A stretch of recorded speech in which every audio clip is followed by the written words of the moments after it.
The first time I saw her was in a dream, or at least I thought it was. Dreams had always been abstract, fleeting, fragmented images stitched together by the subconscious. But this one was precise, vivid, and saturated with a clarity that bordered on unbearable. I was standing in a metallic corridor that stretched into infinity, walls alive with shifting glyphs of light. The hum of something ancient vibrated through the air. And then she appeared, tall, luminous, her figure both humanoid and utterly alien. Her skin shimmered like polished silver, patterns glowing beneath the surface like constellations. Her eyes were pools of dark starlight, so deep I felt I could fall into them and never return. She raised one long, slender hand, and before I could speak, she placed it over my eyes and mouth. The touch was cool, yet it pulsed with warmth, like standing between shadow and sunlight. "Now remember who you are," she said, her voice resonant with harmonics that echoed inside my skull. And then I woke up. Part 1. The Forgotten. When I opened my eyes, I was in my own bed, the ceiling fan spinning lazily above me. The morning light filtered through half-closed blinds.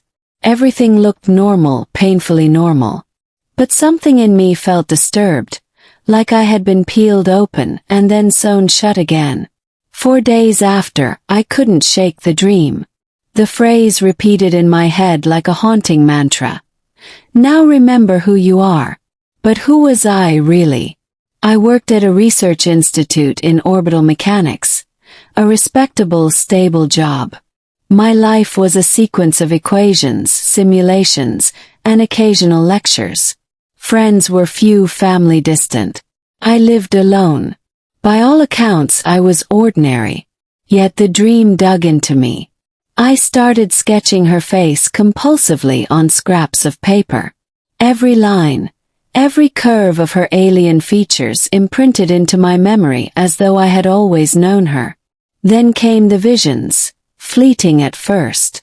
A glimpse of a binary star system when I closed my eyes.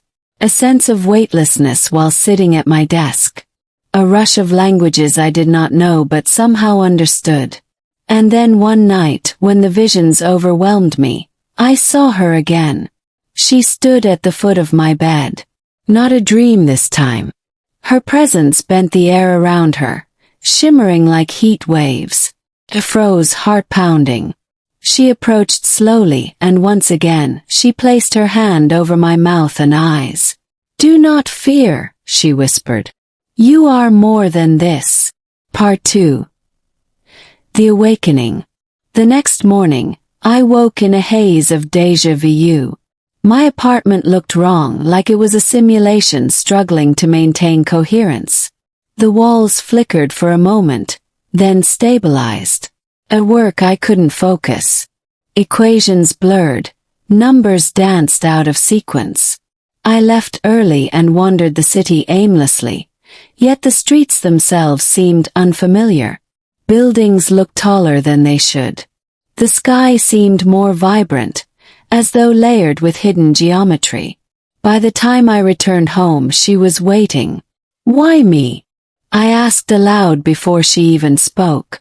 Her lips curved slightly, a near-human expression. "Because you are not who you believe yourself to be." I swallowed hard.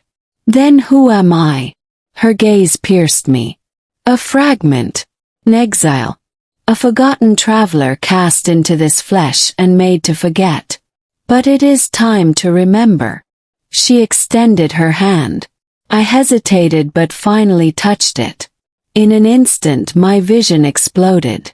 I was no longer in my apartment. I was standing on the bridge of a vast starship, crystalline walls alive with cosmic maps.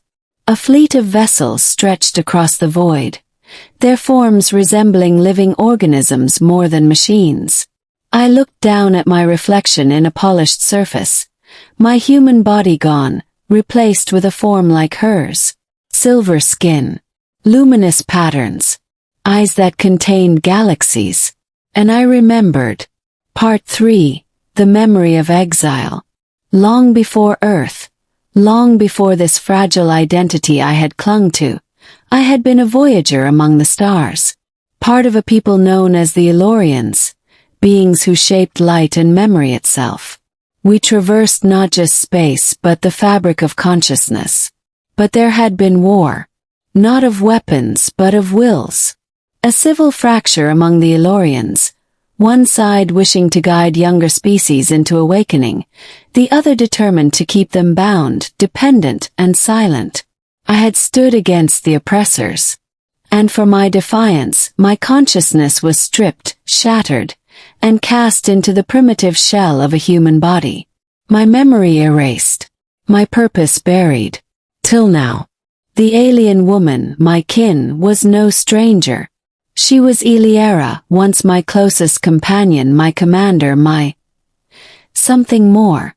She had searched for me across eons, finally piercing the veil of my exile. Your time of forgetting is over, Eliera said, voice heavy with sorrow. The others will come. They already sense your awakening. Part 4, The Hunt. The days that followed blurred into urgency. Eliera came often, guiding me through fragments of memory, unlocking abilities I didn't know I had. I learned to bend light, shaping illusions around myself. I could hear thoughts that skimmed the surface of people's minds, fleeting worries, flashes of desire. Sometimes in the quiet of night, I could even lift myself from the floor, hovering inches above the ground. But with every memory returned, danger grew closer.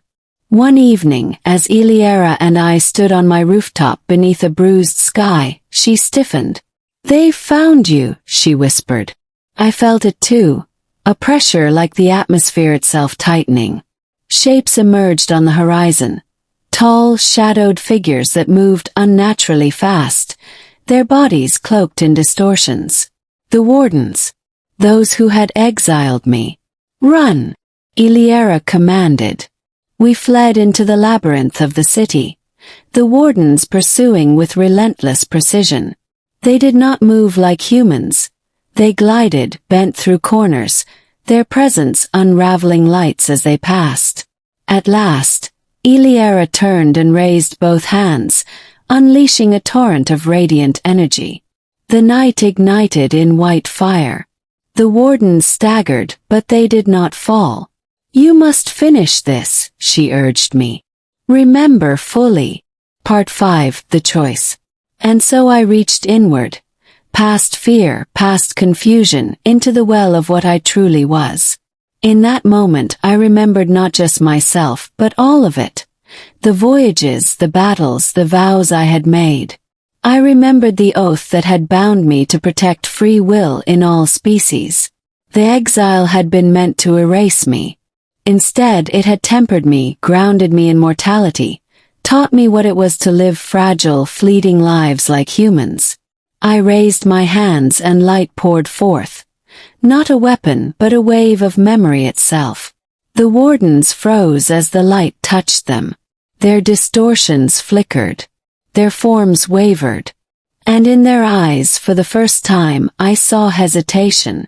"You banished me to forget," I said, voice ringing through the night.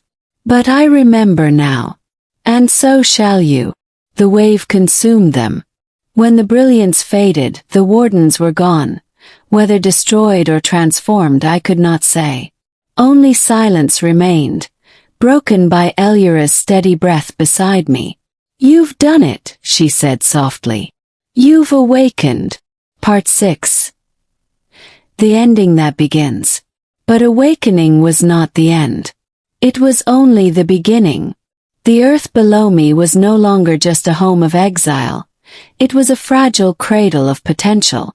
Billions lived unaware of the larger cosmos, their dreams bound within the atmosphere, their myths pointing faintly at the truth.